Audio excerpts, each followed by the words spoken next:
Hey guys, tonight we begin with the absurdly stressful life of an Egyptian pharaoh. From marrying your sister to being responsible for the sunrise to constantly checking your wine for poison. So before you get comfortable, take a moment to like the video and subscribe, but only if you genuinely enjoy what I do here. And let me know in the comments where you're tuning in from and what time it is for you. It's always fascinating to see who's joining us from around the world. Now, dim the lights, maybe turn on a fan for that soft background hum, and let's ease into tonight's journey together. You've just been born into the most powerful job on earth, and you're already failing at it. While other newborns are allowed to cry, burp, and make a mess of things, you're being swaddled in ceremonial linen, inspected by priests, and declared the physical embodiment of Horus, god of kingship. You're not just a baby, you're a political event. Your birth is accompanied by omens. Stars are observed. Sacred cows may or may not moo in your honor. Somewhere, a man with a shaved head and too much eyeliner is already carving your name into a stone tablet you'll never read. From your first breath, everyone around you is panicking. Not because you're fragile, but because you're the next living god. Which means if you so much as cough, the court astrologer might declare a national crisis. Childhood. Not happening. You don't get toys. You get ceremonial scepters you're not allowed to chew on. You don't get lullabies. You get hymns written in your honor and chanted by elderly priests who smell like frankincense and regret. Your crib is likely a gold-plated structure that's colder than the Nile in February. You are surrounded by a team of caretakers whose job is to prevent you from dying, disappointing the gods, or doing anything undignified, like crawling. You are bottle-fed political expectations. Your first words are probably scripted. And if you try to play with your cousin, someone whispers, "He's fourth in line. Best keep an eye on him." Even before you can walk, you're being groomed to rule. Royal advisors are already plotting your education, your image, and probably your eventual spouse, who, spoiler alert, will share your last name and your jawline. And let's not forget, you're being raised to believe you are divine. That's not a metaphor. You are expected to internalize, from a young age, that the sun rises for you. Which is adorable until you realize the entire kingdom will blame you if it doesn't. If you thought being born a living god came with perks like skipping school, or spending your mornings feeding ducks by the Nile, think again. As a young pharaoh in training, your schedule makes modern CEOs look underemployed. Your day starts early. Like, stars still out, priests already chanting, early. You're woken not by a gentle nanny, but by a steward holding a golden tablet detailing today's responsibilities. And no, take a nap isn't on it. First lesson? Reading and writing hieroglyphs. These are not normal letters. They're tiny pictures of birds, eyes, and upside-down bread loaves that somehow form entire government policies. One wrong doodle, and you've accidentally sentenced someone to eternal torment. Then there's religious instruction. You're quizzed on the sacred names of gods, the proper way to bless a cucumber, and how many times to blink during an offering. If you mess up, a priest frowns at you like you just sneezed on Ra himself. You also study math, not to do taxes, but to build monuments. You're taught geometry not for fun, but because one day someone will ask you how to stack 2.3 million limestone blocks into a perfect triangle without accidentally inventing a leaning pyramid. Oh, and don't forget public speaking. You'll have to give speeches to crowds that think you control the weather. There's no winging it, when your words might be interpreted as divine instruction. Say the wrong thing, and suddenly grain prices crash. Military strategy is next. You're 10. You've never even thrown a rock in anger, but now you're expected to know battlefield formations, river crossing techniques, and how to casually mention "smite the Nubians" in conversation. Philosophy? You don't get that. Instead, you're taught how to maintain Mayat, the sacred cosmic balance, which sounds poetic until you realize it means making sure crops grow, criminals don't rebel, and nobody insults the gods during flood season. All of this happens under the watchful eyes of tutors who are equal parts teachers, informants, and walking anxiety attacks. By the end of the day, your head is full of symbols, schedules, sacred laws, and just enough political paranoia to keep you up at night. In most childhoods, your friends are the kids who share snacks, toys, and a mutual desire to avoid homework. But when you're the future pharaoh, your friends are more like potential enemies wrapped in linen tunics. Every child you interact with is a political variable. That cheerful boy who races you through the palace gardens, he's the high priest's son, the one who always wins at board games, nephew of a general. And the girl you actually like talking to? Already betrothed to your cousin for dynastic stability. You're not surrounded by friends. You're surrounded by people with titles, bloodlines, and very nervous-looking parents. Everyone plays nice, but only because you're considered sacred and their careers depend on your favour. That's not friendship. That's networking. Even your tutors report back on your behaviour. Did you show signs of independence? Excellent. And also threatening. Did you question the rituals? Not excellent. And possibly heretical. Did you ask if your cousin could stop staring at you during lunch? Alarming, and definitely going in the scroll. Privacy doesn't exist. You can't sneak away for fun because fun is suspicious. If you disappear for 10 minutes, someone alerts the palace guard. You're divine after all, and the divine must not wander off unattended like a common farmer's goat. And heaven help you if you show favouritism. Invite one child to play sonnet, and 3 others write angry letters in pictograms. Say something kind to a noble's daughter, and suddenly there's a rumour you've chosen your queen. At age 9. So what do? You become guarded, polite, politically neutral. You master the art of laughing without meaning it, and complimenting tunics you secretly hate. You learn to make every friendship seem equal, because if someone feels slighted, their family might conspire against you during breakfast. This is the royal version of no new friends. Not because you don't want them, but because any one of them might grow up to be your assassin, your rival, or worse, your brother-in-law. By now, you're not just a prince. You are, officially, divine. Not royalty divine, actual God-on-earth divine. The priests confirm it. The scrolls say it. And the people bow like you personally invented sunlight, which sounds impressive, until you realize nobody asked if you were ready for that kind of pressure. Every time you sneeze, someone declares it a message from the heavens. Every step you take is ritualized, and every mistake you make must be carefully explained in a way that doesn't imply the gods are clumsy or forgetful. But here's the kicker. While everyone calls you Horus on Earth, you still stub your toe, still get pimples, and still get stomach aches from too many figs. Divine? Maybe. But not immune to bad digestion. The contradiction is staggering. You're taught you're all-powerful, yet you can't leave the palace without 5 guards, 3 priests, and a chariot procession. You supposedly control the floods of the Nile, but if you trip over a cat, someone starts whispering about bad omens. You're also expected to maintain Mayat, the divine balance of the cosmos. It sounds poetic, until you realize it means you're personally blamed if there's a drought, a riot, or a mildly disappointing harvest. And of course there are rituals. Constant, exhausting rituals. You must speak in special divine phrases. You eat sanctified food. You participate in ceremonies where you have to pretend to defeat evil using props and heavy golden objects while sweating in a linen tunic. Privately, you might feel doubt, maybe even boredom. But you can't say that, because saying, "I'm not sure I'm a god," is the fastest way to cause a theological meltdown, or get replaced by a cousin who is sure. So you smile. You bless statues. You wave from balconies. And you quietly wonder how many gods before you also secretly hated this job. Because here's the truth. Being a god wasn't liberating. It was a full-time performance with eternal consequences. You were expected to be perfect, mystical, and celestial, even on days when all you really wanted was to eat a pomegranate in peace.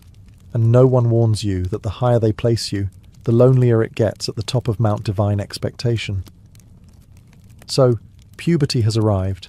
Your voice cracks, your body's changing, and just when things couldn't get more awkward, Your advisors slide in with a scroll and a smile, announcing, "It's time to choose a wife, preferably your sister." Yes, your sister.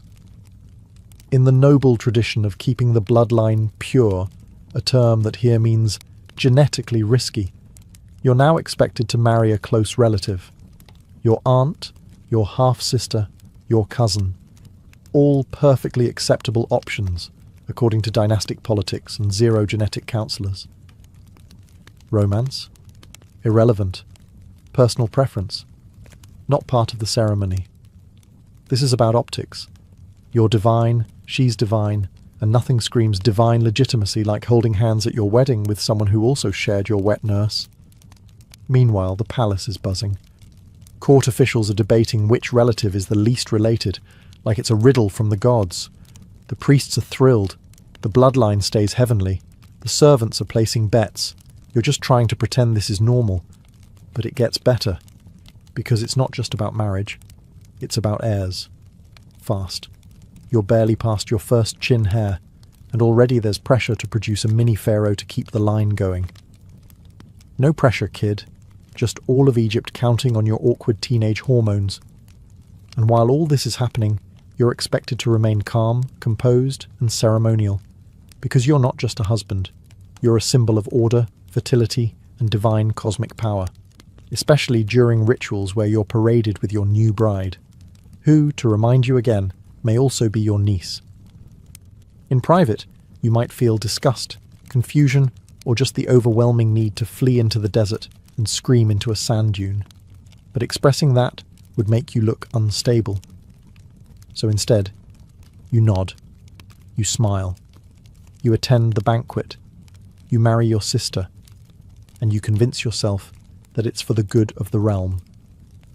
Because what's a little inbreeding when the fate of Egypt depends on you producing a suitably godlike heir who may or may not have 3 elbows? This is royal puberty, sponsored by genetics, politics, and denial. And the only thing more twisted than the family tree is pretending it's all completely divine. You've finally been crowned pharaoh. Time to enjoy the glory, right? Not quite. First, they glue a fake beard to your chin with beeswax and strap a cobra to your forehead. Congratulations. You now look like a very anxious statue with back pain. Let's talk about the crown. It's not a nice, lightweight royal accessory. It's a solid, often dual-layered headpiece made of leather, linen, and sometimes actual metal. You're wearing symbolism. Heavy, sweaty symbolism. And you have to stand for hours while wearing it, in the sun, while priests chant things in your ear about the universe depending on your posture. The double crown is the real star here. It combines the red crown of Lower Egypt with the white crown of Upper Egypt, signifying that you rule everything, which is beautiful in theory and terrible for your neck. It feels like balancing 2 helmets and a houseplant on your skull. Then come the ceremonial outfits. Long white kilts, leopard skin sashes, golden breastplates, all made to impress the gods and overwhelm your joints. Linen clings in all the wrong places.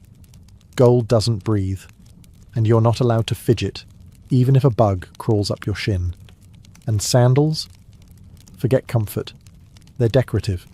They're basically papyrus flip-flops that offer no arch support and remind you constantly that style, in ancient Egypt, came before circulation. But none of this is optional. You must look divine. Not comfortable on a chariot, divine. Sculpted into eternal godhood divine. Even if you're sweating buckets, chafing in gold, and desperately trying not to faint into the Nile. Every outfit you wear, every colour you choose, every feather sticking awkwardly from your headdress has cosmic implications. The wrong symbol could offend a god. The wrong colour could signal political instability. The wrong hemline could accidentally summon a famine. No pressure. You are now part of a centuries-old fashion statement made for the gods, not for flexibility or airflow. And the only thing more exhausting than ruling Egypt is doing it while wearing 30 pounds of spiritual pageantry and pretending none of it itches. Your throne may be made of gold, but it's not ergonomic. And the only thing heavier than the crown on your head is the expectation that you wear it like you enjoy it. Being Pharaoh came with unlimited power and unlimited blame. You were worshipped as a living god, sure, but the moment something went wrong, the entire kingdom looked straight at you like you'd personally unplugged the Nile. Too much rain? Clearly, Pharaoh is unbalanced. Not enough rain. The gods must be punishing Pharaoh. Crops failing? That's your fault too. And if someone stubbed their toe on a temple step, well, that's probably because you angered Bastet by sneezing the wrong way during last week's ritual. You were the head of state, head of religion, and head of cosmic maintenance. If the sun didn't rise properly, people didn't assume bad weather. They assumed you forgot to pray hard enough. You had one job: keep the universe running smoothly. You also had no idea how to actually do that. And because of your divine status, you couldn't admit ignorance. "I don't know why there's a plague of frogs" wasn't a valid response. You had to either pretend you had a plan or make up a ritual on the spot and act like you meant to do it all along. Even your dreams were public property. If you had a bad dream, your court astrologers would gather, scribble furiously, and probably declare that a new temple needed to be built immediately to protect Egypt from your subconscious. Got a headache? That's a national omen. Woke up late? An official scribe notes it down as a possible sign of apocalyptic imbalance. One sneeze too many, and a goat gets sacrificed just to be safe. And if things really went downhill, famine, uprising, plague, sandstorm, crocodile incident, the people didn't say, "Wow, nature is wild." They said, "Pharaoh must be weak." Or worse, maybe the gods want a new Pharaoh. So you walk around draped in gold, surrounded by incense, and flanked by bodyguards, all while quietly wondering if your citizens are building a new statue or digging a new tomb. The role of Pharaoh wasn't just ruling the land, it was absorbing the blame for every mosquito bite, muddy riverbank, or undercooked sacrificial goose. Because when you're divine, there's no such thing as a simple mistake. It was never just your job to lead. It was your job to be perfect, and take the fall when the universe hiccuped. Being Pharaoh meant early mornings. Your wake-up call wasn't gentle. It involved ritual chants, burning incense, and a group of heavily perfumed priests quietly judging your posture. A normal person might start their day with coffee. You? You start by being ritually purified with water from a sacred pool that's probably colder than the afterlife. Then, it's straight into wardrobe. Not for fun, but because your linen had to be blessed, pre-folded, and likely ironed with moonlight or something equally dramatic. You're barely awake, but you're already wearing 30 layers and a chest plate shaped like a falcon. Next, the ritual cycle begins. You enter the temple. A priest unrolls a scroll the length of a crocodile. You're expected to perform sacred gestures in perfect sequence. Hand here, nod there, smirk at the statue, chant the name of a god you haven't studied since childhood. Forget making a mistake. One wrong syllable, and suddenly you're being blamed for the Nile drying up, the cattle dying, or the moon not looking divine enough. Everything had to be done perfectly to maintain Ma'at, the sacred balance of the universe, which for some reason was apparently hanging on your ability to wave incense correctly. The rituals weren't short either. Some ceremonies took hours, and you couldn't yawn, you couldn't slouch. You definitely couldn't say, "Hey, do we really need to rub sacred oil on all 43 statues today?" This wasn't just religious duty, it was national theatre. Priests performed, scribes recorded, onlookers nodded in grim spiritual approval. Meanwhile, you stood in stiff silence, pretending you didn't have a cramp in your god leg. And all this happened before you did anything resembling ruling the kingdom. So yes, you were the most powerful person in Egypt. But your mornings were dictated by astrology, bird omens, and a ceremonial checklist that made modern tax forms look fun. By the time the sun actually rose, you were already exhausted, and still had 12 more rituals, 3 public appearances, and 1 carefully scripted divine smile to go.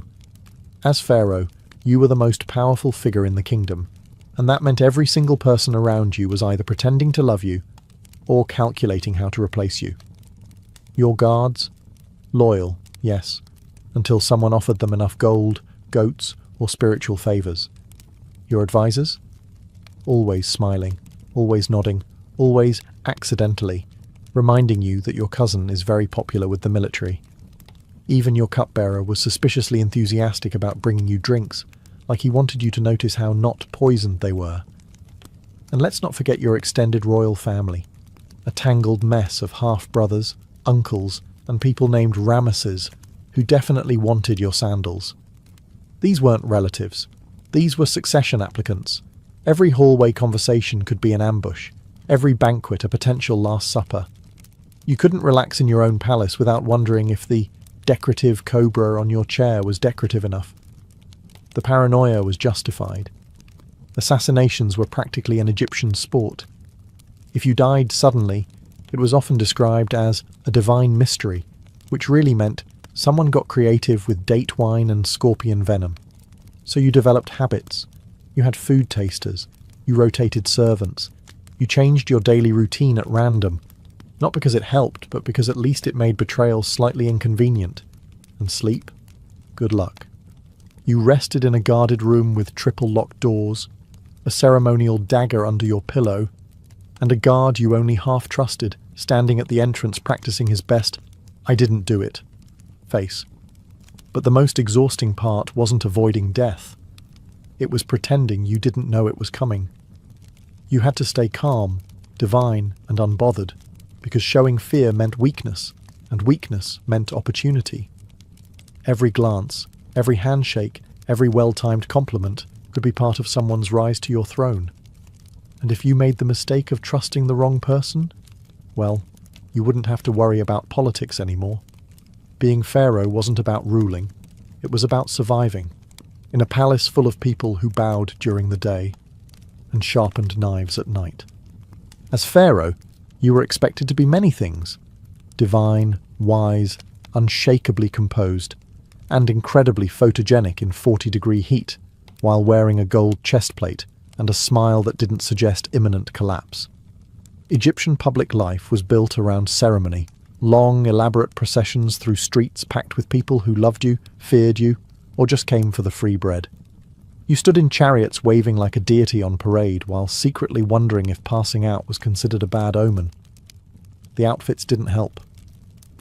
You were decked out in elaborate robes, glinting jewellery, symbolic sceptres, and a ceremonial headdress that trapped heat like a portable oven.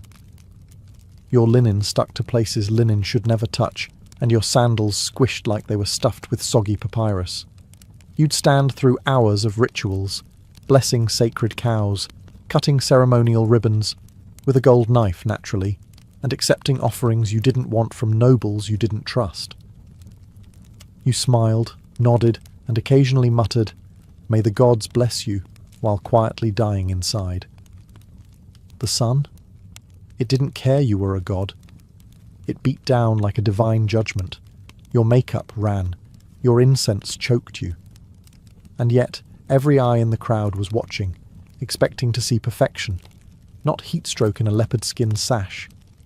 And if you did falter, if you looked tired or annoyed or, gods forbid, slightly human, the rumours would start. Pharaoh is displeased. Pharaoh is weak. The heavens are shaking. You miss one ceremonial goose blessing and suddenly people are whispering about drought. Even the festivals, which sound like fun, were just more work. You had to attend banquets where you couldn't eat, dances where you couldn't move, and religious plays where you played yourself and still didn't get a speaking part. It wasn't celebration, it was theatre, and you were the main actor, every single time. At the end of the day, you limped back to the palace, drenched in sweat and divinity, wondering how many more statues you had to bless before the gods finally granted you a nap. Being pharaoh in public meant constantly pretending you were having a spiritually profound time while slowly roasting like a ceremonial duck on display. On the surface, you were pharaoh, Horus on earth, lord of the two lands, divine ruler of all things Nile adjacent. But behind that glittering facade stood an even more powerful force: the priests. You see, the temples weren't just for praying.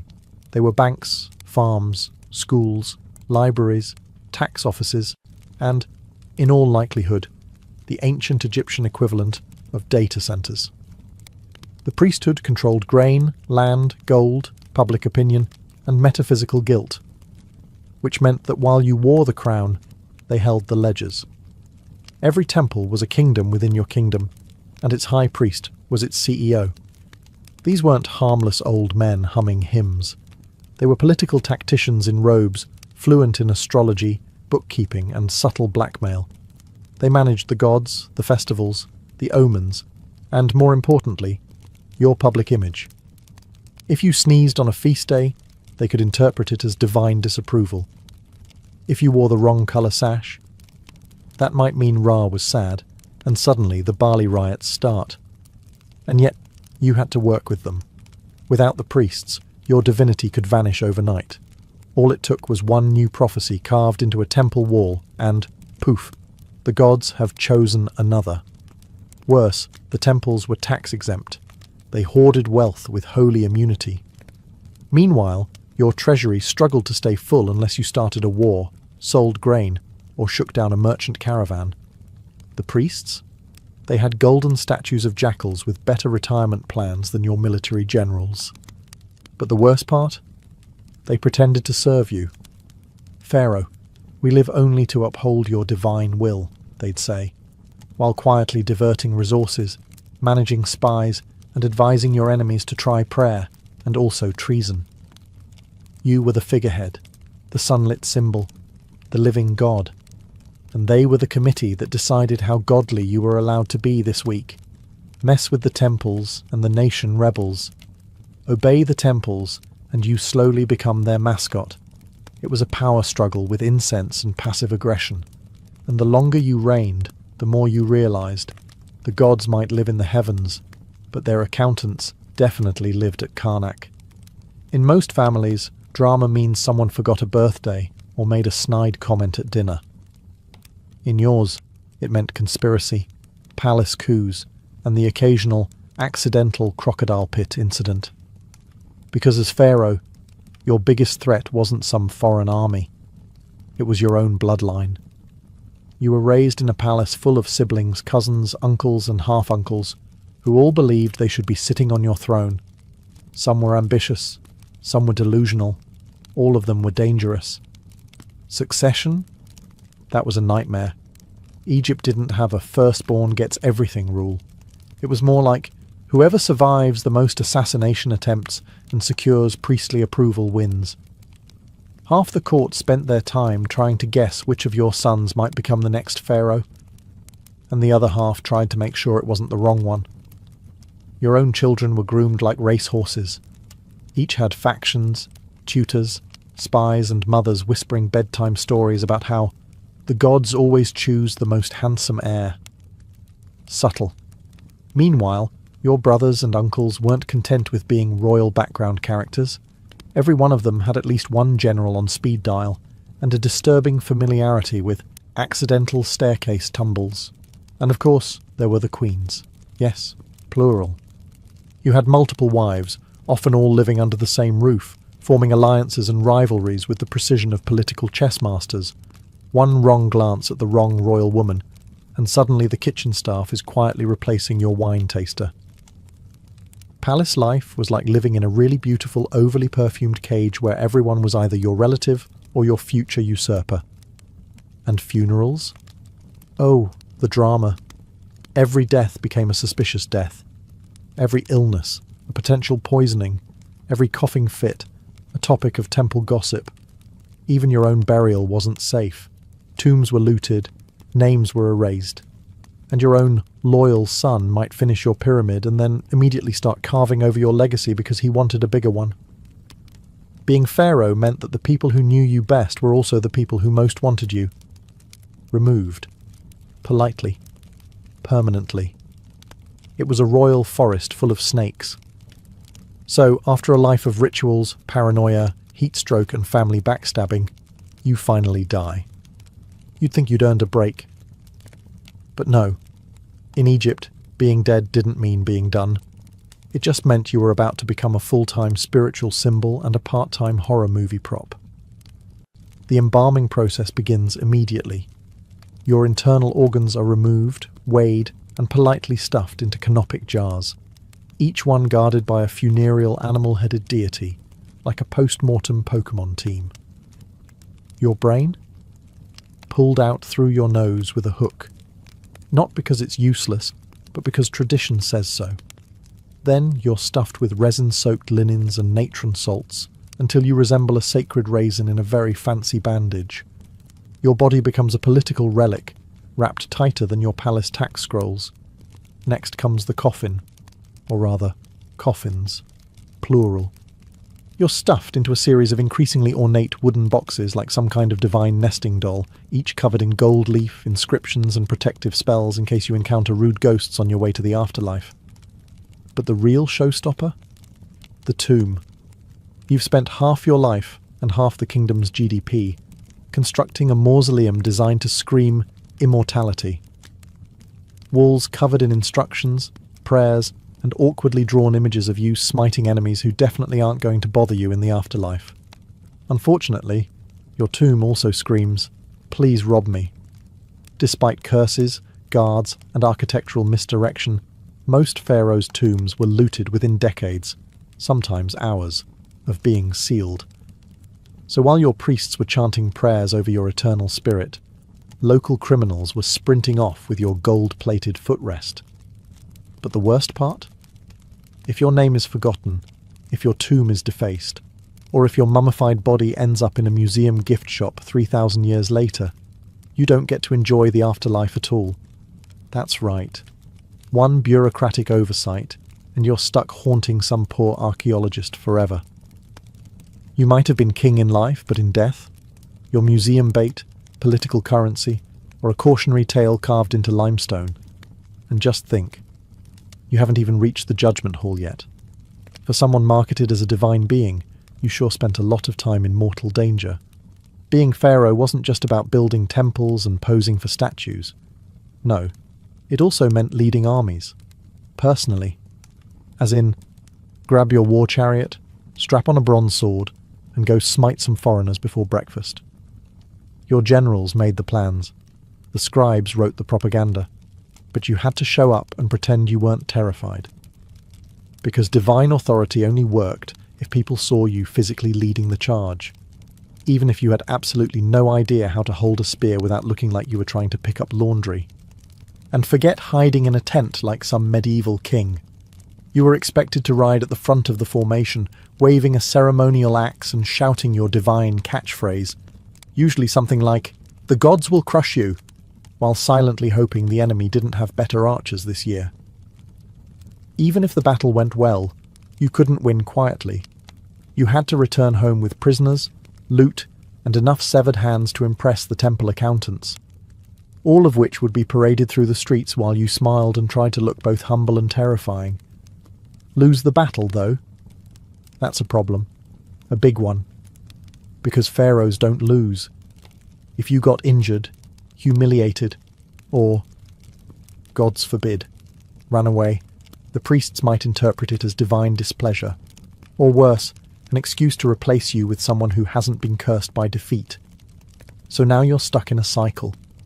Raise taxes to fund a war, fight the war to protect your image, then build a monument to exaggerate the war in case people noticed you nearly died.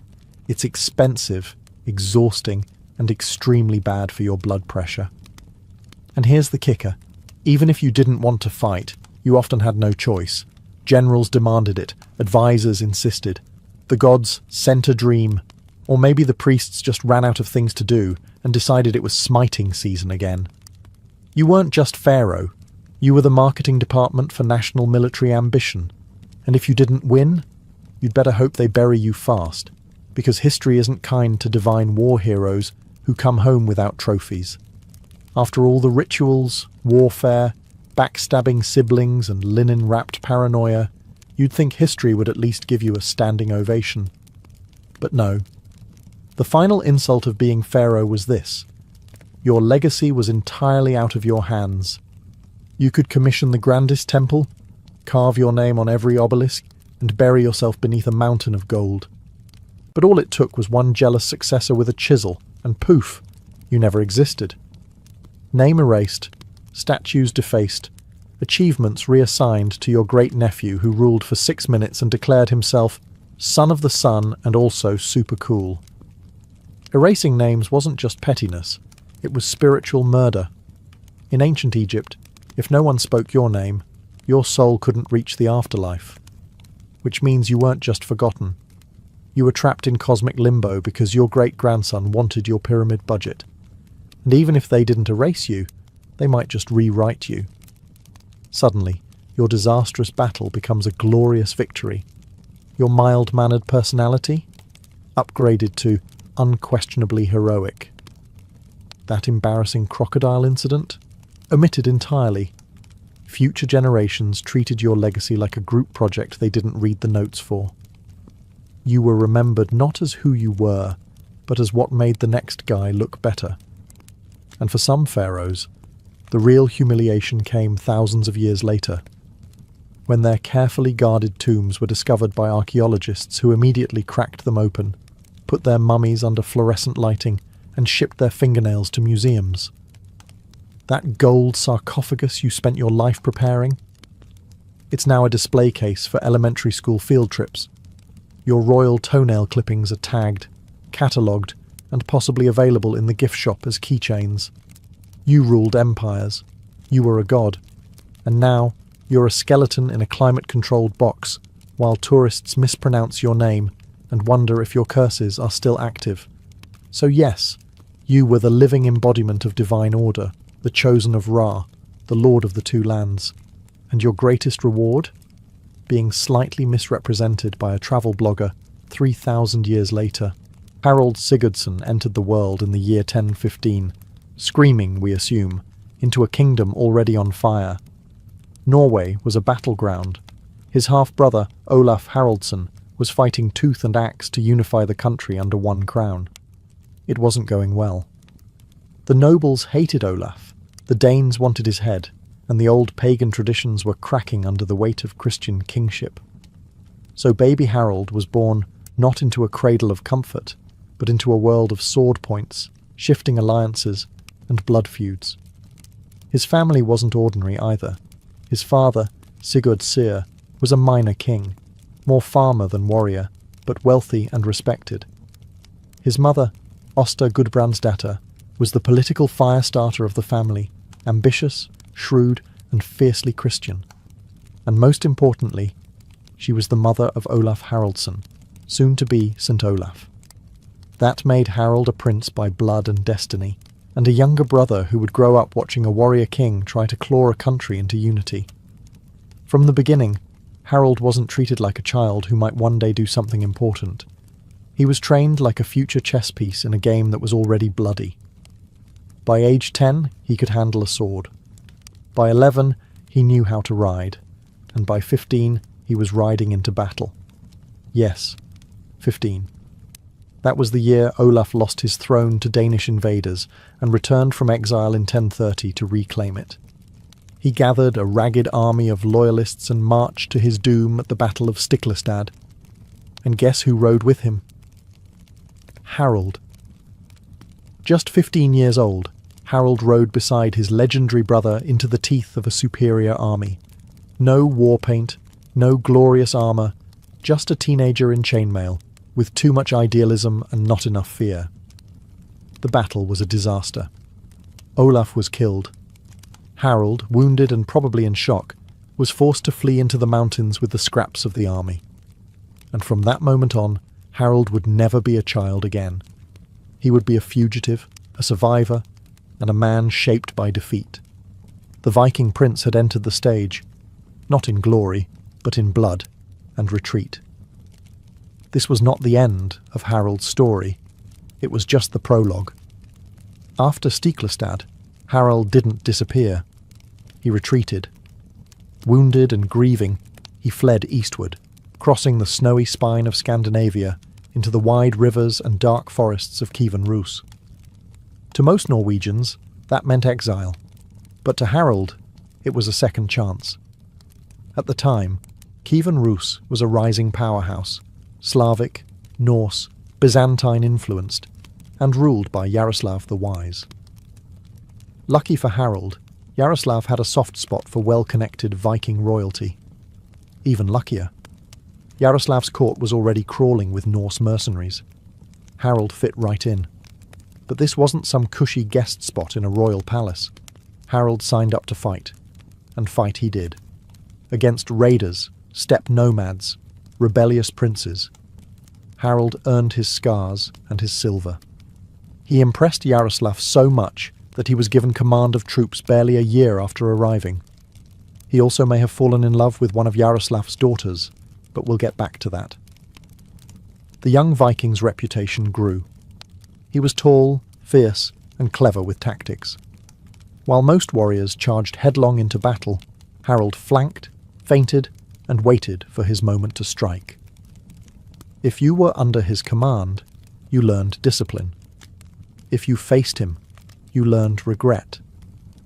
By now, Harold had matured into something far more dangerous than a desperate teenage prince. He was an operator, a warlord in exile, with no throne, no homeland, and no master. But Russ's wasn't where Harold planned to end his days. It was a forge, shaping the iron. He wanted more. And so, in the late 1030s, Harold turned his gaze southward, to Constantinople. It was the richest city on earth, guarded by walls taller than most mountains back home, and filled with gold, politics, and endless war. The Byzantine emperor needed soldiers. Harold needed a kingdom. A deal was waiting. So he left Yaroslav's court and travelled to the city the Norse called Miklagard, the Great City. He wasn't going as a pilgrim. He was going to join the most elite mercenary unit of the medieval world, the Varangian Guard. This wasn't just a career move. It was an invasion of the Byzantine Empire, from the inside, and Harold was about to become one of the most feared swords in their arsenal. When Harold reached Constantinople in the early 1040s, he entered a world that made even the wealthiest Viking jarls look like peasants. The great city gleamed with domes, mosaics, silken secrets. This was the beating heart of the Byzantine Empire, and Harold wanted a piece of it.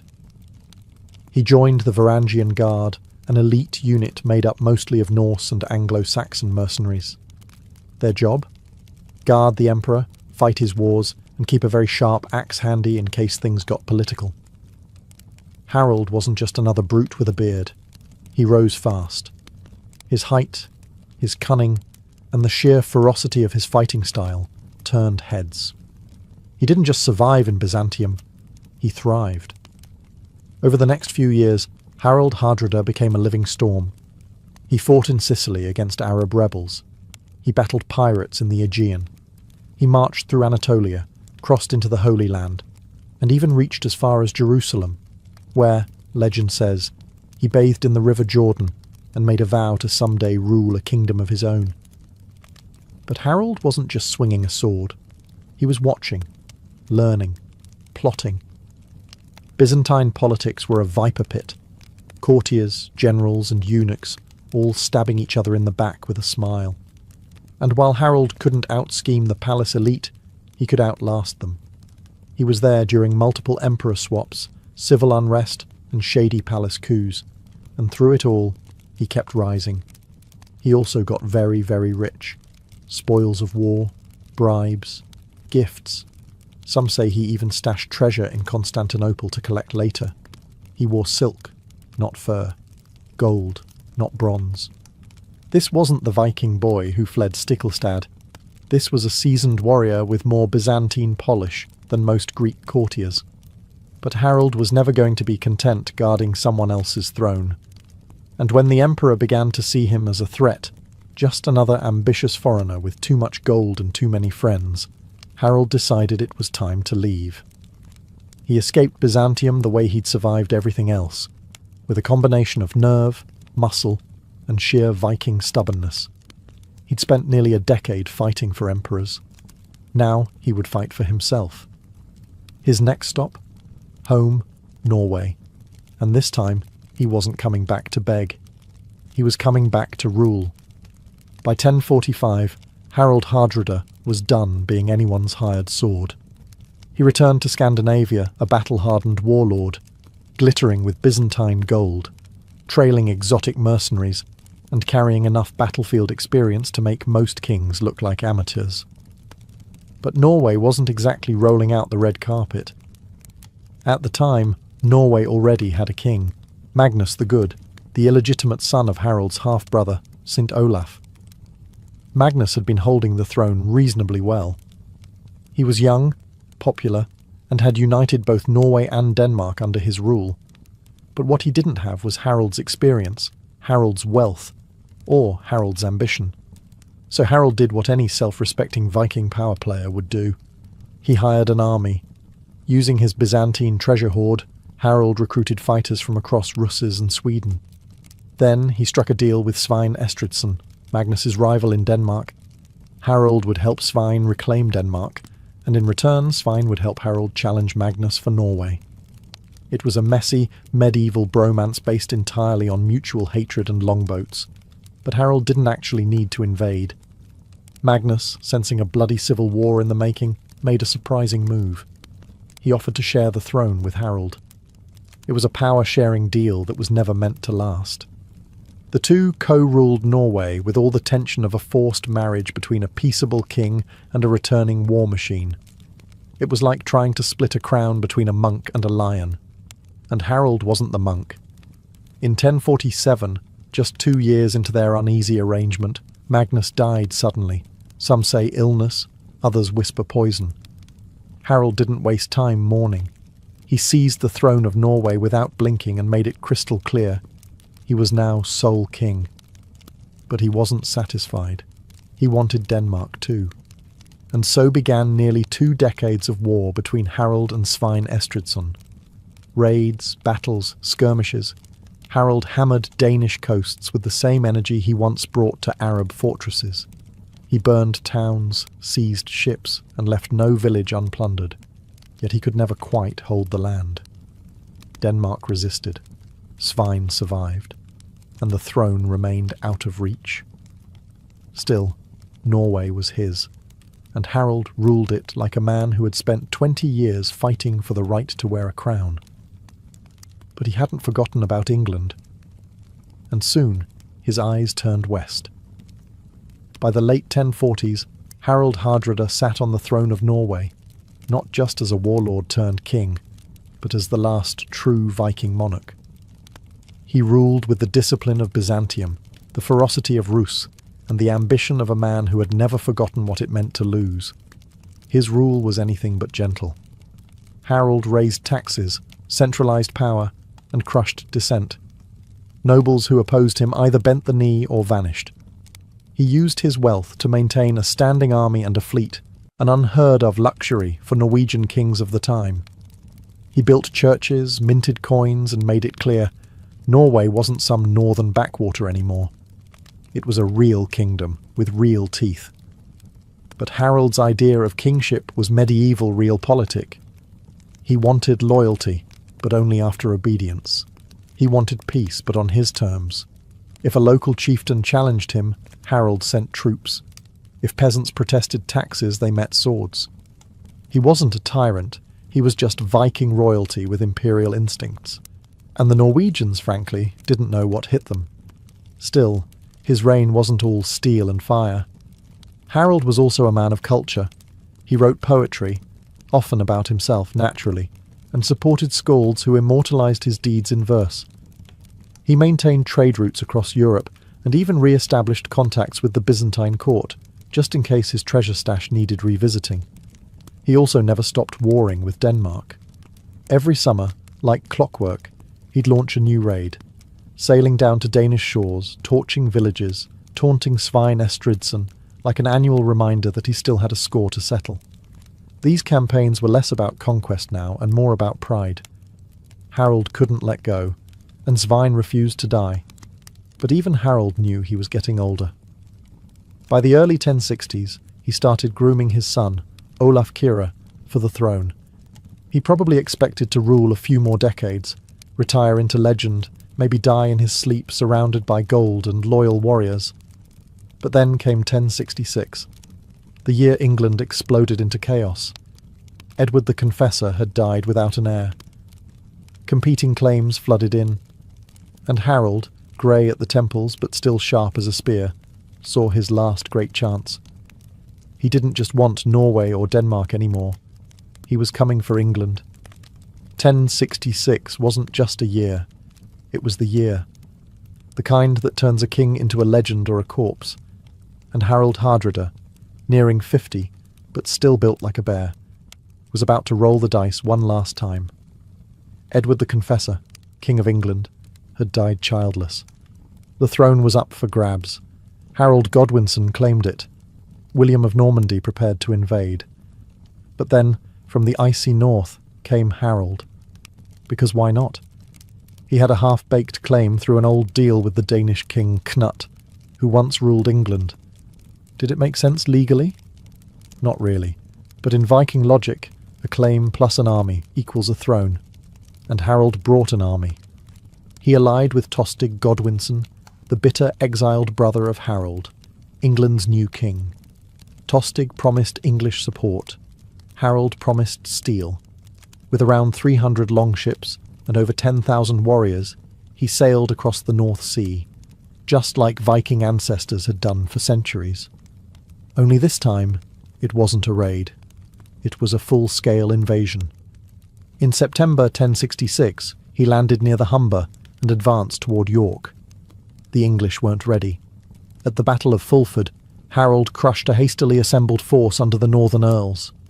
The gates of northern England opened. York surrendered. The old Viking magic was back. Harold was confident. This wasn't Byzantium's twisted politics or Denmark's stalemates. This was raw conquest. He set up camp at Stamford Bridge, demanding hostages from the region. And then, surprise. Harold Godwinson, the English king, had force-marched his army north from London in under a week.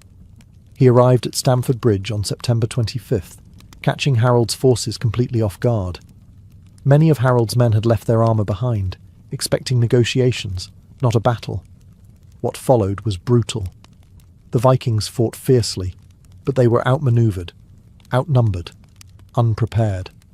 One berserker reportedly held the bridge alone, buying time. But even Viking courage had its limits. In the melee, Harold took an arrow to the throat. The Viking thunderhead fell in battle, swinging his sword until the very end. It was the last great Viking invasion of England, and with Harold's death, the Viking age itself died with him. September 25th, 1066. Harold Hardrada met his fate on a grassy field near Stamford Bridge, and with him died the last true Viking dream of conquest. It was supposed to be a negotiation day. Harold had left his chainmail behind, basking in the afterglow of victory at Fulford. His men were relaxing. The weather was mild. England looked ripe for the taking. Then came the dust cloud. Harold Godwinson had pulled off one of the fastest troop movements in medieval history. He and his army had marched nearly 200 miles in under 4 days. And they didn't arrive quietly. The English caught the Norwegians totally unprepared, scattered, and mostly unarmoured. What followed was not a battle. It was a slaughter. Still, the Vikings didn't roll over. They fought with the desperation of men who knew the North Sea was too far behind them. A single warrior blocked the narrow bridge with a massive axe, delaying the English advance and turning himself into instant legend. He allegedly killed over 40 men before being stabbed from beneath the bridge by a spear. That's how desperate things were. Kings were relying on bridge trolls to buy them time. Harold, once he realised what was happening, scrambled to form a shield wall. But it was chaos. Men arriving in pairs, without armour, rushing into formation as arrows rained down. Then, the English cavalry slammed into their flanks. The shield wall held, for a while. Harold himself fought like the berserker he was once trained to be. According to legend, he swung a massive two-handed sword with both hands, towering above his men like a war god. He killed, bled, and roared. Then came the arrow, straight through the windpipe. The last great Viking king fell without a final word. When reinforcements from the ships finally arrived under Eystein Ore, Harald's standard-bearer, it was too late. They found the field littered with corpses. Eystein himself died in what became known as Ore's Storm, a doomed counterattack that ended in more Norse blood soaking English soil. Out of Harald's massive fleet of 300 ships, only 24 were needed to carry the survivors back to Norway. The message was clear. The age of Viking conquest was over. The dragon ships would sail home, but their fire was gone.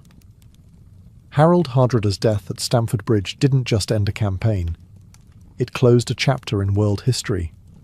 The Viking Age, that glorious, brutal, gold-hungry century of raids, sagas and longships, had officially breathed its last. And fittingly, it died with a Viking king falling in battle far from home, sword in hand, lungs filling with blood. But the impact rippled far beyond the battlefield. In the days after the battle, Harold Godwinson barely had time to breathe. As the Norwegians limped back to their ships, Harold received word that another invasion had landed in the south, William of Normandy. Had Harold not attacked when he did, Harold Godwinson might have had more time to prepare. Instead, barely 3 weeks after crushing one invader, he had to face another. At Hastings, on October 14th, Harold fell to the Normans, and England passed into new hands. So, in a strange twist of fate, Harold Hardrada, who failed to take the English crown, may have paved the way for William to do just that. The chaos Harold brought north weakened the kingdom just enough to crack open the door. Meanwhile, back in Norway, the news hit like a cold wave. The once invincible Harold, hero of Rus, scourge of Byzantium, ruler of a proud kingdom, was gone. His son, Olaf Kyrre, took the throne. But Olaf wasn't his father. He was a quieter ruler, more interested in peace than plunder. Under his reign, Norway stabilized. The old Viking fire cooled into politics, trade, and Christianity. The longships were still there, but they stopped being weapons and became tools of commerce. No more berserkers charging monasteries, no more gods demanding blood on the beaches, no more kings with their eyes fixed west, dreaming of silver and conquest. The sagas would still be sung, but the men who inspired them were now ghosts. Harold's life was the Viking world's last great epic.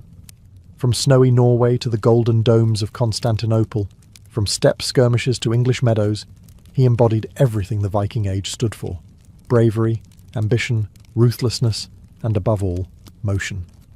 But after Stamford Bridge, that motion stopped, and the Norse world turned its gaze inward. The Viking Age had ended. The medieval world had begun.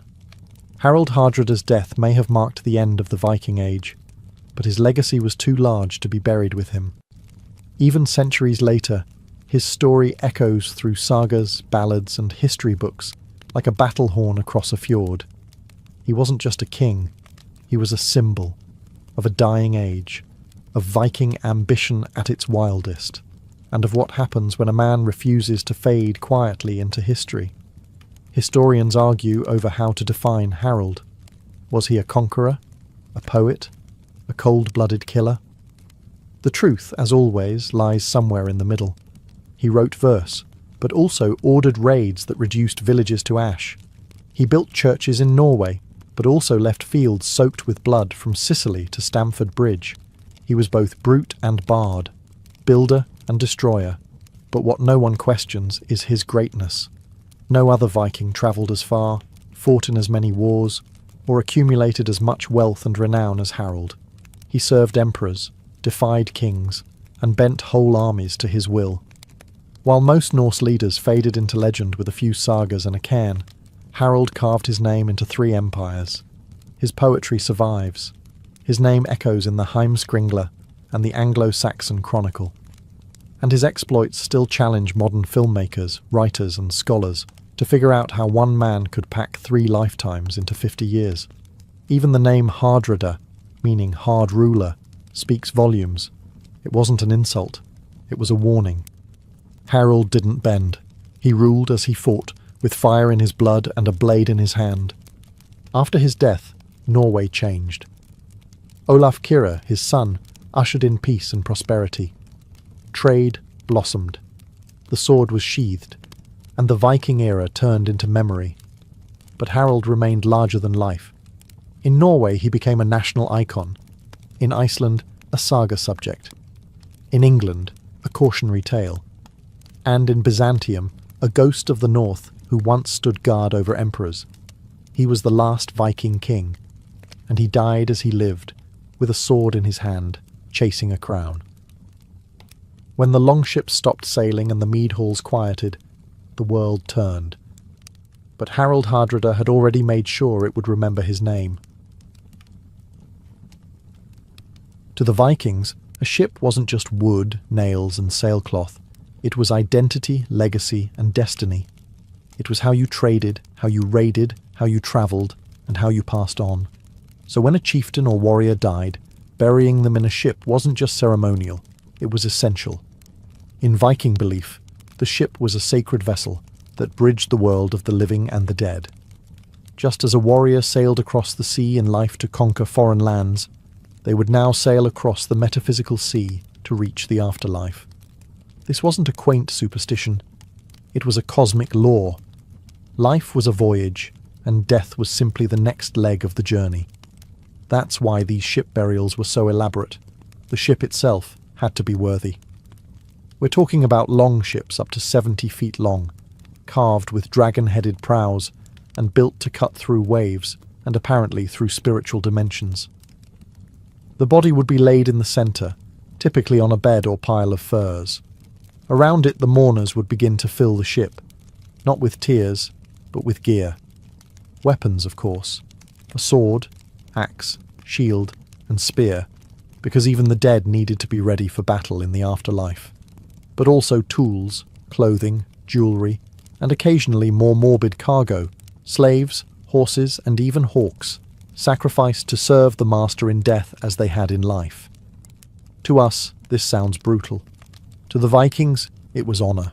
The ship was then buried under tons of earth, creating a mound, a permanent marker of power. These weren't just tombs. They were statements. Here lies someone important enough to deserve a ship to the next world. And it wasn't just men. Some of the most magnificent ship burials, like the famous Oseberg burial, belonged to women. Viking queens, priestesses, and aristocrats were also sent into the soil with ships and riches, proving that spiritual passage wasn't just for the sword-swinging elite. So when we say Vikings lived and died by the sea, we mean it literally. For them, the ship wasn't just how you conquered foreign lands. It was how you conquered death. If Viking ship burials sound like legend, the Oseberg and Gokstad discoveries turned legend into fact. These weren't dusty old grave pits. They were time capsules. Fully intact ships pulled from beneath the Norwegian soil, packed with splendour, secrets, and the unmistakable smell of legacy. Let's start with the Oseberg ship, unearthed in 1904.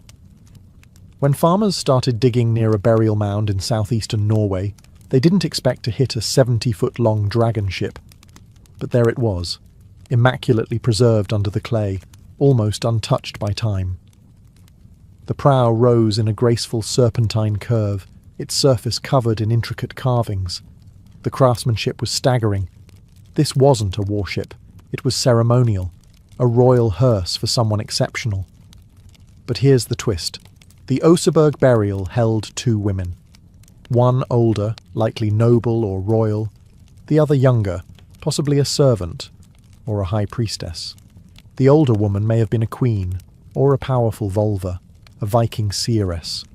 Her body was draped in silk and wool, surrounded by carved sledges, chests, buckets, animal remains, and even a cart with wheels as ornate as cathedral windows. 2 sacrificed oxen lay at the prow. This wasn't a quiet funeral. It was a cosmic launch party. Then there's the Gokstad ship, discovered in 1880, and far more battle-ready. Sleek, fast, and armed for war. Inside was the skeleton of a man in his 40s, likely a chieftain or warrior king. His identity remains a mystery, but he was buried with grandeur. Shields lined the sides of the ship, and beside him were beds, weapons, gaming pieces, and the remains of 12 horses, 6 dogs, and even 2 peacocks. Yes, peacocks. These ship graves reveal more than wealth. They reveal beliefs. The Oseberg burial spoke of ritual and female power. The Gokstad ship hinted at prestige, conquest, and global trade. Together, they show how the Vikings tied death to travel, how the next world wasn't a place you waited for, but a destination you sailed to. These were no ordinary graves. These were declarations, echoes of power, floating temples buried in the earth. And they were just the beginning. A Viking funeral wasn't just a somber goodbye. It was a spectacle, a powerful, theatrical rite of passage designed to launch the dead into the next world and make sure the living never forgot their name. And ship burials? They were the main event. It all began with the body. The deceased wasn't just placed on a pile of wood like an afterthought. Their body was washed, dressed in fine garments, silk if available, embroidered wool if not, and often adorned with jewellery or symbols of status. In some cases they were even posed as if peacefully asleep, cradling weapons or seated upright in a ceremonial posture. Then came the rituals, and this is where things got a little blood-stained. Accounts like the one by Arab traveller Ibn Fadlan give chilling insight into Viking funeral rites, especially among the Rus, a Norse group in Eastern Europe. In one account, when a chieftain died, a slave girl volunteered, or was selected, to join him in death. Over days, she was treated like royalty, washed, dressed, paraded. Then at the funeral, she was sacrificed, strangled and stabbed in a grisly ceremony involving chants, drums, and alcohol-fueled ecstasy. Animals weren't spared either. Horses were slaughtered to carry the soul. Dogs, hawks, and even cows were offered as companions or guardians. In rare cases, boats were surrounded by ringed stone circles, believed to symbolize the boundary between worlds. As for the ship, it wasn't always buried intact. Sometimes it was burned, set ablaze and pushed out to sea in a flaming farewell that lit the night sky. Other times it was placed in a dugout pit and covered in stones or earth to form a burial mound. The choice depended on status, location, and sometimes sheer practicality.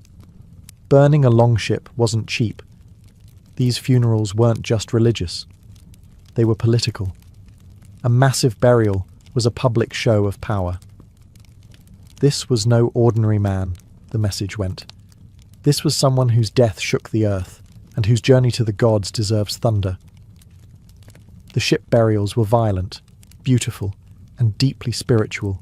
They weren't sending the dead away. They were launching them like stars into eternity. Thanks to Hollywood, most people picture a Viking funeral the same way. A blazing longship drifting out to sea, flames licking the sky, while stoic warriors watch from the shore. It's cinematic. It's dramatic. It's also mostly fiction. So what's the truth? The reality is that ship burials, not burnings, were far more common in the archaeological record. Burial mounds like Oseberg, Gokstad and Tune show longships carefully placed in the ground, loaded with grave goods and covered with soil or stones. These weren't one-size-fits-all either. Some ship graves were massive and extravagant, others were simple and modest. But the key was preservation. The ship wasn't destroyed, it was transformed into a tomb. So where does the burning come from? That fiery farewell comes mainly from literary sources, like the Icelandic sagas and foreign eyewitness accounts. For example, Arab diplomat Ibn Fadlan describes a Russ's funeral where a chieftain's ship was set on fire with the body and sacrificial victims inside. But even that example is complicated. It might not have been a full ship, but rather a symbolic structure shaped like one. It's possible that ship burnings did happen, especially in regions where burial wasn't feasible or where fire held symbolic weight. A cremation at sea would make sense if burial land was limited, or if the person was meant to join the gods in dramatic fashion. But from an archaeological standpoint, burned ship remains are extremely rare. In truth, the idea of a burning ship may have been as important as the act itself. Fire was sacred to the Norse. It purified. It transformed. A flaming ship wasn't just spectacle. It was a spiritual engine, sending the soul through smoke to the gods above. But burial had advantages. It preserved legacy. It left a physical monument, something the living could return to. A mound was a marker, a memory in earth, and that mattered in a society where honour, lineage and saga were everything. So, which was real? Both. But buried ships left the bones of history behind. The flaming ones? They left only legend and smoke. Forget the stereotype of Viking women waiting at home, weaving by the hearth. In death, just like in life, Norse women could command awe, fear and ceremony. And nowhere is that clearer than in the ship burials of Viking-age women, especially those that rivaled, and sometimes outshone, their male counterparts. The Oseberg burial remains the most striking example. Unearthed in 1904, it housed not one, but two women, one older, one younger, laid to rest in one of the most lavish Viking ships ever found. The ship itself was a masterpiece, sweeping curves, carved dragon heads, and planks fit for a king. But this wasn't a warrior's grave. It was a queen's, or possibly a vulva. A vulva was a seeress, a sorceress, a prophetess who walked the line between worlds. And the grave goods in Oseberg, wands, staffs, and mystical animal remains, hint at ritual and magic. If the main figure was indeed a vulva, then the burial honoured not just political power, but spiritual authority. In Norse society, that could be just as influential as swordsmanship. And then there's the sheer wealth. Sledges, carts, textiles, tapestries, imported silks, ceremonial beds, and sacrificed animals, all packed around these women, as if they were being sent not just to the afterlife, but to continue ruling it. Other graves across Scandinavia confirm this pattern. The Gausel Queen, buried near Stavanger, was laid to rest with gold jewellery, imported bronze vessels, and fine riding gear. Her grave radiated status. The Ladby ship also showed signs of high-status female interment, and scholars still debate whether some warrior graves, complete with weapons, belong to women. DNA evidence from a grave in Birka, Sweden, suggests that one high-ranking warrior buried with a full arsenal was biologically female. So what does this tell us? That in Viking culture, women could hold power and take it with them. Whether as aristocrats, queens, priestesses or shield maidens, they weren't excluded from the ship burials. They were centred in them. They didn't just accompany kings in death. Sometimes they were the kings. When a Viking was buried in a ship, they didn't go alone. They were sent off with grave goods, a curated collection of the objects they might need, want, or deserve in the afterlife. But this wasn't just about swords and silver. These ships were packed like time capsules, giving us a strange and fascinating window into Viking life and Viking death. First, the weapons. Almost every elite ship burial includes them. Swords with decorated hilts, spears, shields, and battle axes. But these weren't just backups for ghost fighting in Valhalla. They were a statement. A sword showed that the dead had power, status, and honour. In some cases, the blades were deliberately bent or broken, not out of disrespect, but to kill the weapon and let it follow its master to the afterlife. But weapons weren't the only tools packed for the voyage. There were everyday items too. Combs, cooking pots, whetstones, even board games. These burials didn't assume the afterlife was an endless battlefield. The dead might still need to groom themselves, prepare meals, or pass the time with a quick game of Nefertafel while waiting for Ragnarok. It was a full-service departure. Then there were the animals. Lots of animals. In the Gokstad burial alone, archaeologists found the remains of 12 horses, 8 dogs, and 2 peacocks. Yes, peacocks. Horses were meant to carry the soul. Dogs were loyal companions. And peacocks? Possibly a status symbol, or maybe just an extravagant touch by someone who didn't want to be upstaged in death. The most unsettling grave goods were people. Slaves, servants, or companions were sometimes sacrificed and placed in the ship to accompany the dead. Whether they went willingly or not is up for debate, but their presence speaks volumes about Viking beliefs in duty beyond death. Everything in a ship burial was chosen deliberately. It told a story. This person was a warrior. This person loved fine clothing. This one had wealth. That one had power. Grave goods weren't junk. They were a final biography, written in gold, iron and bone, and once packed, sealed and buried, the ship became a floating home beneath the earth. While the image of a Viking ship burial often conjures up the fjords of Norway, these elaborate funerary practices weren't confined to a single region. From icy Scandinavia to the river valleys of Eastern Europe, Viking ship burials took on unique forms, each tailored to local traditions, terrain, and power structures. Let's begin with Norway, the homeland of the most famous ship burials like Oseberg and Gokstad. These were grand mound-covered ships buried with kings, queens, and nobles. Norway's rugged landscape offered excellent preservation conditions, allowing wooden ships and grave goods to survive for centuries. The focus here was on monumentality, large burial mounds and ships carved with mythic imagery. It was less about hiding the dead and more about displaying their status to the living. In Sweden, ship burials took on a slightly different flavour. At sites like Vendel and Valsgärde, ships weren't always buried whole. Sometimes just the shape of the ship was outlined with stones, like a skeletal frame on the landscape. These stone ship settings were often used in cremation burials, with the ashes placed in urns or scattered within the stone enclosure. The Swedes embraced a hybrid of fire and stone, powerful symbolism without the need for massive earthworks. Then there's the Russ, the Norse-descended warriors and traders who settled along the river routes of modern-day Russia, Ukraine, and Belarus. The most detailed account of their funerary customs comes from Ibn Fadlan, who witnessed a dramatic ship-burning ceremony along the Volga River. While archaeological evidence of full ship burials in the east is rarer, boat-shaped cremation mounds and grave goods echo the same core values: a journey, a transition, and a spectacle.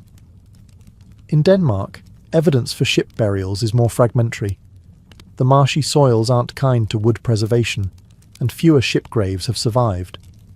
But stone ship settings and elite graves with seafaring symbolism suggest that the practice, though perhaps less monumental, was still present.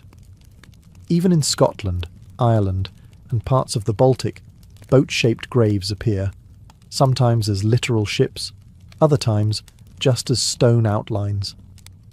Wherever Vikings travelled, they brought their belief in the ship as the ultimate vehicle, across water, across time, across death. The ship burial was adaptable. It evolved, but the message remained the same. You don't walk into the afterlife, you sail there. For the Vikings, death was not the end, it was a departure, and that's what makes ship burials so powerful. They weren't just about honouring the dead with a flashy funeral. They were built on a deep, mythic belief that the afterlife was a voyage and the soul needed a vessel. In Norse cosmology, the world was shaped by water. From the great ocean encircling Midgard to the rivers that separated realms, everything flowed. Life came from the sea, and so naturally did death. It's no coincidence that ships appear in Viking mythology not only as tools of war and trade, but as spiritual bridges. Consider Naglfar, the ship made of the fingernails of the dead, which sails during Ragnarok to unleash chaos upon the gods. Or Skidbladnir, the magical ship of the god Freyr, which could fold up and fit in a pocket, yet always had a favourable wind. These mythic ships weren't just stories, they shaped real funerary practices. Every buried longship echoed the legends, turning myth into ritual. To be buried in a ship meant you were going somewhere. Valhalla, perhaps, a glorious hall for warriors who died bravely. Or Folkvanger, the field ruled by the goddess Freya, where half of the slain went. Or, for those who didn't earn honour, the gloomy realm of Hell, ruled by a half-rotting goddess of the same name. Wherever your soul went, it didn't walk, it sailed. And the sea journey didn't just apply to elite warriors. Even humble cremation burials often included boat shapes formed by stones or wood, marking the dead's passage across unseen waters. The ship was a metaphor made real, carving through both waves and worlds. Viking funeral ships were cosmic tools. By placing the dead in a vessel surrounded by weapons, animals, and treasure, they weren't just provisioning a tomb. They were arming a traveller, someone about to cross the divide between Midgard and the great beyond. And to the living, the ship wasn't a final goodbye. It was a launch, a reminder that the journey didn't end in the grave. It only changed course. 1,000 years have passed since the last Viking ship burial slid into the earth, but their stories are still unfolding. These vessels of death, once buried in silence, now speak louder than ever through museums, excavations, and the imagination of millions. Today, the Oseberg, Gokstad and Tune ships rest in glass-walled halls in Norway, preserved not as morbid relics, but as cultural treasures. Tourists stare up at the curved prows, marvelling at the craftsmanship, the symbolism, the audacity of people who turned a boat into a coffin and a grave into a gateway. These ships were never meant to sail again, and yet they have. Not across oceans, but through time. And it's not just archaeologists who are listening. Writers, filmmakers, and game designers continue to be inspired by Viking funerals. From epic scenes in movies like The 13th Warrior or How to Train Your Dragon, to blazing send-offs in TV shows like Vikings, the ship burial has become one of the most iconic images of Norse culture. Is it historically accurate every time? Not really. But the spirit remains. Death as a voyage, the ship as a symbol. Even modern Scandinavians feel the echo. Some Viking descendants have requested ashes to be scattered at sea, or ceremonies modelled after ship burials. No slaves, thankfully, but still honouring that deep connection between the vessel and the soul.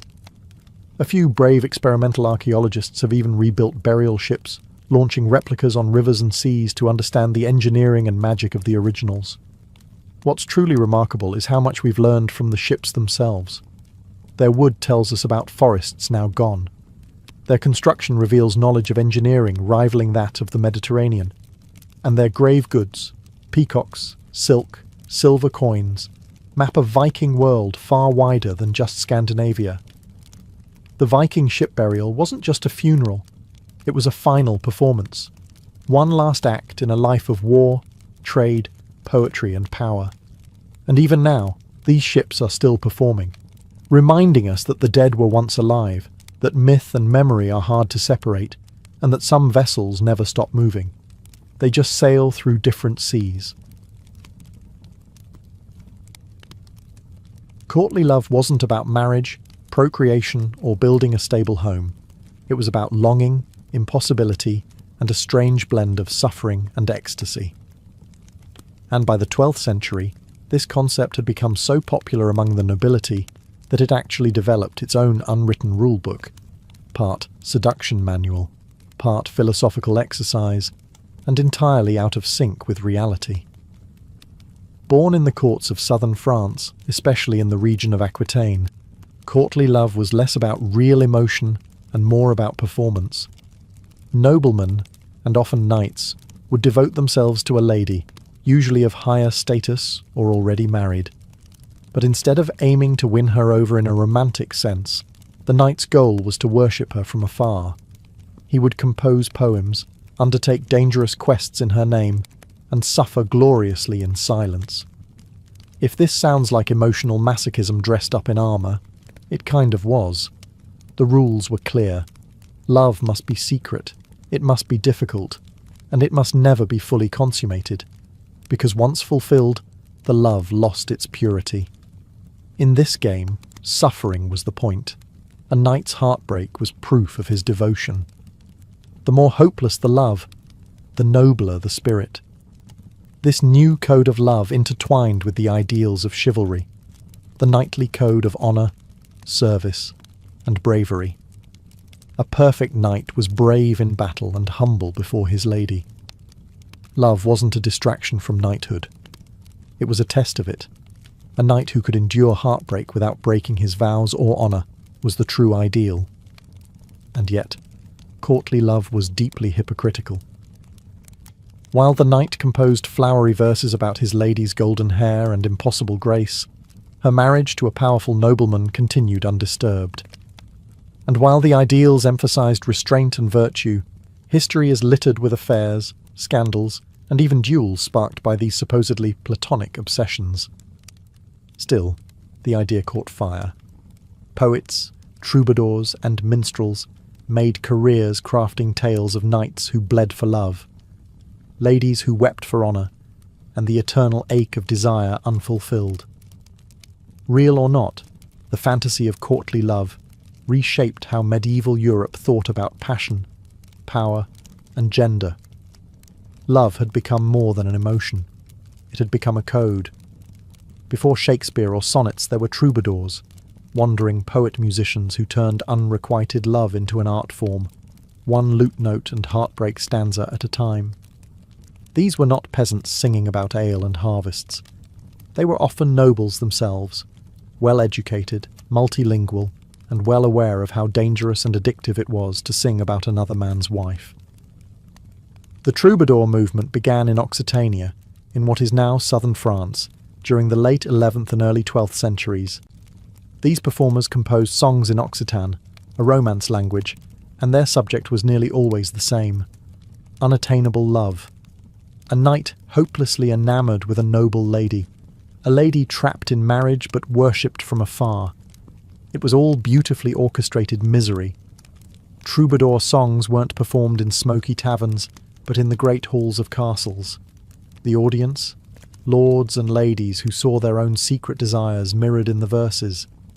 A good troubadour could make a duchess blush with a single metaphor. A great one could start a scandal that lasted for generations. These poets developed a refined vocabulary of longing, fine amour, or refined love. It wasn't about lust, but about admiration, humility, and internal agony. Love, in their view, was supposed to hurt. The lady was always placed on a pedestal, near divine and untouchable. The man, often a knight or poet, would express his worth through service, suffering, and soul-bearing lyricism.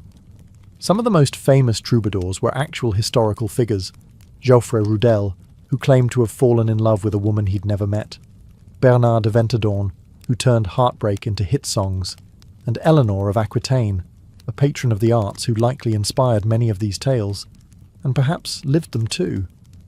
Troubadours didn't just invent medieval love songs, they invented the idea that expressing love through art was noble, even holy.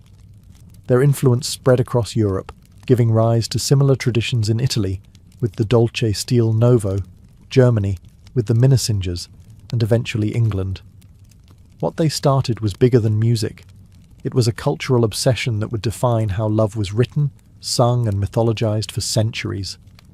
They didn't just perform for the court, they taught the court how to love. In the world of courtly love, the woman was everything: muse, judge, goddess, untouchable prize. She sat on a metaphorical and sometimes literal pedestal, worshipped by knights and praised in verse. But this glorification wasn't exactly empowering. It was flattering, yes, but also confining, idealized, and often impossible to live up to. The lady of courtly romance was typically noble, married, and out of reach. And that was the point. The more unattainable she was, the more pure the love seemed. Her beauty was described in impossibly poetic terms: skin like ivory, eyes like stars, hair like woven gold. But these women weren't described as real individuals. They were more like living symbols, meant to inspire devotion and suffering in equal measure. For men, this idealization offered a noble excuse for emotional vulnerability. A knight could weep, sigh, or write poetry without being seen as weak, because his love for this lady was considered sacred. For women, however, it was a trap. They were expected to inspire love without ever acting on it. They had to maintain their grace, dignity, and virtue at all times, while being watched, desired, and sometimes stalked by persistent suitors armed with ballads. Occasionally, the lady held real power in these dynamics. In some tales, she was the one setting challenges, commanding loyalty, or even testing her knight's devotion. But this power was almost always symbolic. In reality, most noblewomen had limited freedom, often married off for alliances and status before they were 15. And yet, courtly love gave them something rare in the Middle Ages: visibility. In a world dominated by men's voices, courtly love placed women at the centre of the narrative. They became the subject of songs, the reason for quests, and the heart of medieval romantic imagination. Some women played the game well. Historical figures like Eleanor of Aquitaine and her daughter Marie de Champagne weren't just muses, they were patrons of this culture, encouraging poets and commissioning love literature that reflected their ideals, and sometimes their politics. But even at its best, courtly love wasn't about partnership. It was about distance, elevation, and longing. The lady was adored, but rarely known. She was a fantasy with a crown, and fantasies don't get to speak. Chivalry began as a practical battlefield code: loyalty to lord, courage under fire, mercy to the fallen. But once courtly love seeped into the armour, chivalry grew a silk-lined interior. Every lance charge, every oath, every polished spur could now double as a love letter. A knight no longer fought only for king and kingdom. He fought for the smile, or even the rumour of a smile, of a distant lady. A perfect courtly knight followed a three-tiered hierarchy of loyalties. First, God, morning prayers before dawn patrols. Second, his feudal lord, unquestioned service in war and peace. Third, his lady, the invisible beacon guiding every gesture. Where earlier warriors hoisted battle standards, the courtly knight tied a lady's token, perhaps a ribbon, a veil, or a sleeve, around his arm. It wasn't camouflage. It was a public declaration that his sword's edge carried a private agenda. Tournaments, originally blunt weapon training grounds, transformed into love theatre. Lists surrounding the tilting field were draped with banners, and each knight announced whose favour he bore. A victorious tilt wasn't merely a martial triumph, it proved a lover's worthiness. Chroniclers record knights collapsing from exhaustion rather than withdrawing and risking the shame of appearing less devoted than their rivals. That devotion demanded self-discipline bordering on asceticism. Manuals like Andreas Capellanus's De Amore preached that a true lover remained humble, courteous, and discreet. He must guard her reputation more fiercely than his own life, endure jealous rivals without complaint, and, cruelest rule of all, rejoice in service even if love were never returned. The pain itself was proof of sincerity. Yet beneath the velvet rhetoric lurked steel-clad reality. Castles needed garrisons, roads teemed with bandits, and foreign crusades beckoned. Knights wrote poetry at night, but sharpened blades at dawn. The same hand that tenderly penned a rondo could sever a helm in battle hours later. Medieval commentators noticed the contradiction, but that paradox was the point. The greater the contrast between brutality and tenderness, the nobler the knight. Of course, real hearts complicated the code. Secret trysts happened, scandals erupted, reputations shattered. But the ideal remained tantalizing. A harmony where courage met courtesy, where a warrior's strength bowed to a lady's grace. For a medieval audience drowning in wars and arranged marriages, that ideal was intoxicating. Thus, chivalry, armoured in iron yet perfumed with longing, became the operating system of aristocratic romance. Fight hard, love harder, preferably from a respectful poetic distance. Every code invites a breach, and courtly love, so obsessed with secrecy and yearning, practically begged for real-world transgression. Beneath the airy verses and tournament pageantry simmered flesh and blood temptation. When fantasy stepped off the parchment, it ignited some of the Middle Ages' juiciest scandals. Take Peter Abelard and Heloise. Abelard was Europe's rock star philosopher, Heloise his brilliant teenage student. Their relationship began like a textbook courtly romance. secret lessons turning into poetry and stolen glances, until it became very real, very physical, and very public. The fallout was brutal. A furious uncle, a clandestine child, a forced marriage, Abelard's infamous castration, and both lovers ending their days in separate monasteries, composing letters that dripped equal parts theology and heartbreak. Courtly ideals promised ennobling devotion, reality delivered mutilation and lifelong penance. High politics weren't immune either. Eleanor of Aquitaine, doyenne of troubadour culture, was whispered to have entertained flirtations aplenty, most notoriously with her uncle Raymond of Poitiers during the Second Crusade. Whether true or not, the rumours helped poison her marriage to Louis VII and reshaped the map of Europe when she married Henry Plantagenet. Love songs could topple thrones. Even royal daughters weren't safe. The Tour de Nesle affair of 1314 saw 3 French princesses accused, thanks to a servant's gossip, of adulterous rendezvous in a Parisian tower. 2 marriages were annulled. Alleged lovers were flayed and hanged. The disgraced women spent years in convent prisons. Chivalric rhetoric praised female virtue. The justice system had iron chains waiting when virtue cracked. Then there were the quieter tragedies. Nameless ladies banished to remote castles for exchanging letters. Knights forced onto crusade as penance for suspicion of dalliance. Abbots preaching sermons that compared a wandering heart to a rusted sword. The church never outlawed courtly love outright, but ecclesiastical courts issued plenty of fines for inordinate familiarity, proof that passion, however poetically packaged, still breached canonical law. What these episodes reveal is the tension at the core of chivalric romance, a celebration of illicit desire coupled with a rigid social order determined to punish it. The same society that applauded a knight's size expected him to stop short of consummation. When vows slipped, reputations burned, sometimes literally. Thus the dream of refined devotion collided with the hard stone of medieval power. Courtly love could inspire poetry, yes, it could also wreck lives. And every scandal only sharpened the allure of the next whispered liaison, because nothing fuels a romance like the promise of ruin.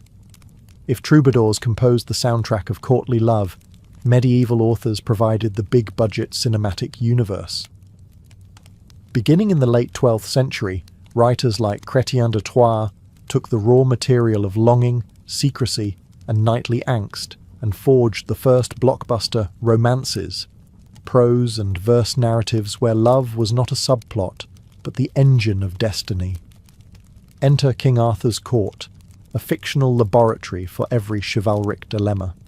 In Lancelot, the Knight of the Cart, Chrétien unveiled the ultimate courtly triangle: the flawless Queen Guinevere, her duty-bound husband Arthur, and the peerless but fatally smitten Sir Lancelot. Lancelot performs impossible feats, crosses a sword-blade bridge, defeats entire armies, yet his greatest trial is emotional, loving a woman he can never openly claim. Chrétien packed the tale with all the rules of fine amour, secret meetings, symbolic tokens, and the ever-present threat of ruin. Readers went wild. Knights suddenly wanted to be Lancelot, except for the lifelong adultery headache. Arthurian romance spread like wildfire across Europe. In Germany, Wolfram von Eschenbach gave us Parzival, where the hero's spiritual maturation is inseparable from his respect for chaste love. In England, later poets stitched together sprawling cycles, the Vulgate cycle, the post-Vulgate, and ultimately Sir Thomas Malory's 15th century Le Morte d'Arthur, which sealed Arthurian tragedy into Western canon. Love as glory, love as downfall. Not all literary romance wore plate armour. Around 1230, Guillaume de Lorris began The Romance of the Rose, an allegorical dreamscape where the beloved rose is locked inside a walled garden and every courtly virtue, humility, courtesy, pity, takes human form. 4 decades later, Jean de Meun continued it, adding biting satire that mocked clerics, nobles, and the very love code readers adored. The poem became the Middle Ages' most owned bestseller, copied in hundreds of manuscripts and debated in university halls. Was it moral handbook or bawdy parody? Yes. These texts did more than entertain. They standardized the language of yearning. Metaphors, love as service, the beloved as shining light, jealousy as a dungeon, became clichés precisely because bards and lovers alike borrowed them wholesale. Even real courts used romances as etiquette manuals, how to bow, speak, flatter, despair correctly. Literary romance thus performed a sly double act. It celebrated the ideals troubadours praised, bravery for love's sake, while simultaneously exposing their contradictions. Fiction made courtly love feel grander than life and truer than truth, ensuring that generations who never met a troubadour still learned how to ache with impeccable style. Courtly love's perfume didn't reach heaven unnoticed. As troubadour refrains floated over castle walls, bishops smelled sulphur. How could a culture that exalted adultery, emotional idolatry, and carefully managed lust coexist with Christian teaching on fidelity and humility? Spoiler: it couldn't, at least not without a holy tug of war. Preachers struck first. By the early 13th century, sermon collections like Jacques de Vitry's Exemplar warned congregations of knights who rode to tournaments for a lady's ribbon and returned with a ticket to damnation. The Dominican Stephen of Bourbon labelled troubadours peddlers of vanity, whose songs corroded both chastity and social order.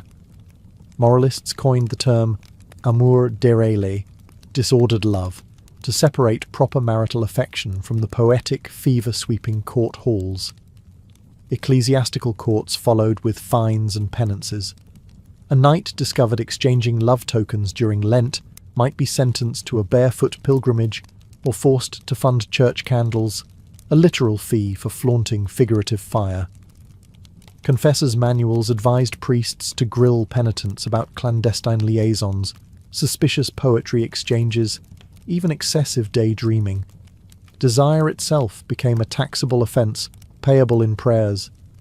Yet repression was complicated by patronage. Many great patrons of love poetry, Eleanor of Aquitaine, Marie de Champagne, Blanche of Castile, were also enthusiastic benefactors of monasteries and cathedrals. Bishops condemning courtly verse on Sunday might dine with a poetry-loving queen on Tuesday. Excommunication, therefore, remained mostly rhetorical. Social capitulation proved more pragmatic. Some clerics tried jiu-jitsu instead of censure. Andreas Capellanus's De Amore, commissioned, legend says, by Marie de Champagne, presents 31 rules of love, only to conclude with a chapter advising readers to renounce the whole system as sinful folly. The treatise functions like a carnival mirror, reflecting courtly ideals so precisely that they reveal their own absurdity. Moral commentary disguised as manual. Satirists piled on. The Roman de la Rose, especially Jean de Meun's continuation, portrays courtly seduction techniques as both entertaining and morally bankrupt. Jealous husbands appear, nurses peddle tricks, and the heroine's virtue is finally breached. The poem became university study material, proof that laughter could wound deeper than anathema. Despite all this pushback, courtly love survived because it offered something sermons rarely did: emotional drama. People don't abandon theatre for lectures. The church slowed the fever, trimmed its excesses, but failed to excise the desire to desire. By the 14th century, moralists still thundered, but troubadour DNA had already mingled with European culture. Cupid, slightly chastened, kept strumming, just softer, and with one wary eye on the pulpit. By the mid-14th century, the glitter on courtly love was flaking. Wars, plagues, and new money blurred the tidy hierarchies that had once made longing from afar feel fashionable. Knights were now hiring themselves out as mercenaries, troubadours competed with itinerant jongleurs, and Europe's mood, ravaged by the Black Death, tilted from silk and sighs towards sackcloth and survival. Yet the old language of love did not vanish. It mutated into something subtler: courtesy. Courtesy books, such as The Book of the Courtier, 1528, by Baldassare Castiglione, repackaged chivalric poses for Renaissance courts. Instead of bleeding under a lady's window, the polished courtier displayed sprezzatura, effortless grace, through dancing, witty banter, and lightly veiled admiration. Yearning remained, but desperation became gauche. Love was still a game. The rules simply swapped chainmail for velvet doublets. Literature mirrored the shift.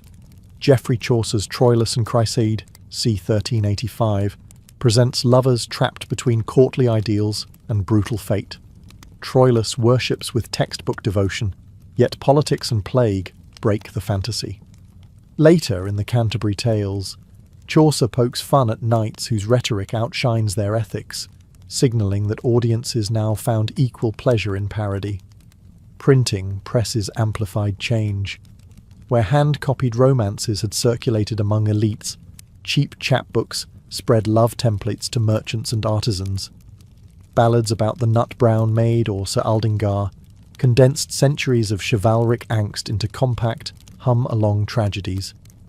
Love talk became mass culture, less refined, more democratic, and increasingly coloured by earthy humour. Meanwhile, real politics complicated flirtation. In France and Burgundy, courts of love, mock tribunals where ladies judged amorous disputes, gradually faded as central monarchies grew wary of aristocrats using romantic pageants to forge cliques. Kings preferred loyalty oaths over love odes, yet vestiges endured. Tournaments kept awarding ladies' favours. Young nobles still learned lute chords to serenade balconies. Heraldry manuals maintained that a knight might bear a heart aflame on his shield for a maiden's honour. Even the emerging genre of Valentine's Day poetry, first recorded in the 15th century, echoed courtly vocabulary of service, secrecy, and sweet pain. Thus, courtly love never truly died. It shed its armour, slipped into silk, and strolled into the Renaissance disguised as refined etiquette. The dream of ennobling desire proved too intoxicating to abandon, so Europe rewrote the script, softening its tragedies and selling its tropes to every social stratum. Love was still a ritual. The stage sets just changed. Courtly love faded as a social practice, but its DNA threads through Western romance like gilt ink on vellum. When the Renaissance traded chain mail for satin, Petrarchan sonneteers simply recast the unattainable lady as Laura, and Shakespeare turned the trope inside out, making Juliet equal partner to her awestruck Romeo. The suffer in silence ideal morphed into the grand gesture, balcony speeches, secret letters, roses tossed beneath moonlit windows, medieval rituals in Elizabethan costume. The Enlightenment mocked chivalric excess, yet still prized sensibility, the sweet ache of unspoken longing. Jane Austen's heroines might scoff at knights, but Darcy's silent devotion to Elizabeth echoes Lancelot's mute adoration, only now tempered by moral accountability and mutual respect. Romantic-era poets cranked the pathos to 11. Byron's She Walks in Beauty would feel perfectly at home recited before a 12th century duchess. Victorian etiquette manuals re-weaponized courtesy. Calling cards, chaperoned dances, even the language of flowers all owe debts to medieval symbolism, tokens signifying devotion while maintaining the fiction of restraint. When the industrial city replaced the castle, love still required choreography, and society still judged lovers by their mastery of coded signals. Cinema inherited the pageant. Silent film swashbucklers wooed damsels with swordplay and soulful stares. Hollywood's golden age polished the archetype into tuxedos and ballroom gowns. Every rom-com that hinges on a single kiss after 90 minutes of tension is reenacting the central premise of courtly love. Anticipation is sweeter than consummation. Even superhero sagas keep the flame alive. Think of Spider-Man swinging across skyscrapers just to leave a rose for Mary Jane. The battlefield changed, not the devotion. Digital culture, paradoxically, revives the medieval distance. Online fandoms idolize celebrities they will never meet, composing fan fiction as troubadours once composed cansos. Emoji hearts and reaction gifs replace lute chords, yet the dynamic is identical. Exalted beloved, yearning admirer, endless scroll of unfulfilled desire. Meanwhile, shipping wars mirror tournaments of old, minus the lances. Critics call these patterns artificial, even toxic, and they can be. Courtly love always balanced on the edge of obsession. Yet its endurance proves humans still crave narrative frameworks for passion. Rules, quests, symbols, drama. We may say we want realistic love, but ticket sales suggest otherwise. The dream persists because it flatters both emotion and imagination.